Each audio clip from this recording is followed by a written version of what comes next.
এই আহাজারি জুলাই অভ্যুত্থানে অজ্ঞাত শহীদ পরিবারের। দীর্ঘ ১৭ মাস পর রায়েরবাজার কবরস্থানে সন্তানের মরদেহের পরিচয় মিলেছে।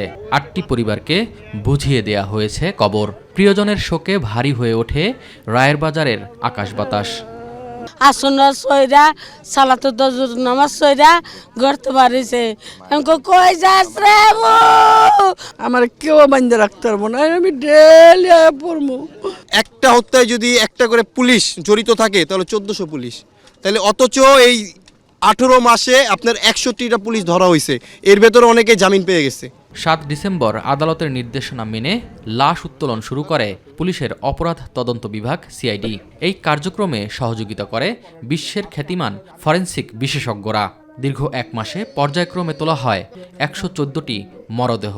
১১৪ জনই জুলাই যোদ্ধা না, এখানে ছোট্ট বেবিও আছে, কিন্তু রোড অ্যাক্সিডেন্ট আছে, ২০ পানে আত্মহত্যা। বাট আমাদের কিছু করার ছিল না, যেহেতু ওই টাইমটা ধরে ওই এনক্লেভ ধরে আমাদের সকলকে উঠাতে হয়েছে। ভুক্তভোগী ৯টি পরিবারের দেয়া নমুনার ভিত্তিতে ৮ জনের পরিচয় শনাক্ত করেছে সিআইডি।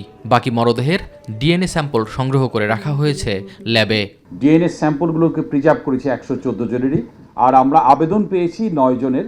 তার ভিতর থেকে আমরা কিন্তু ৮ জনকে চিহ্নিত করে পেরেছি। আরেকজনের প্রসেস যেটা শুনলেন যে তাদের আত্মীয় স্বজন দেশের বাইরে আছে, তাদের স্যাম্পল আনার চেষ্টা করেছে, এটা করার। পরিচয় শনাক্তের পর পরিবারের কাছে কবর বুঝিয়ে দেয় সিআইডি। উপস্থিত ছিলেন অন্তর্বর্তী সরকারের কয়েকজন উপদেষ্টা। বাকিদের পরিচয়ও শনাক্ত হবে বলে প্রত্যাশা তাদের। ওনাদের মধ্যে একটা আশা ছিল যে হয়তো নিখোঁজ, আবার আজকে ওনারা নিশ্চিত যে ওনাদের প্রিয়জন আসলে এই কবরের কোথায় শায়িত। কিন্তু এটা অবশ্যই এই দেশে জুলাই অভ্যুত্থানের শহীদের মধ্যে যাদের পরিচয় জানা ছিল না তাদের বিচার প্রক্রিয়াকে সাহায্য করবে।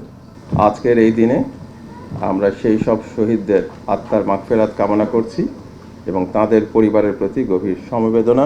আমরা অঙ্গীকার করছি যে এই প্রক্রিয়া অব্যাহত থাকবে এবং সকল শহীদকে তাদের আপনজনের কাছে ফিরিয়ে দেওয়ার জন্য আমরা বদ্ধপরিকর। পরে শহীদদের প্রতি শ্রদ্ধা জানাতে নাম ফলক উদ্বোধন ও দোয়া মোনাজাত করা হয়। এস এম আরিফ, মাই টিভি, ঢাকা।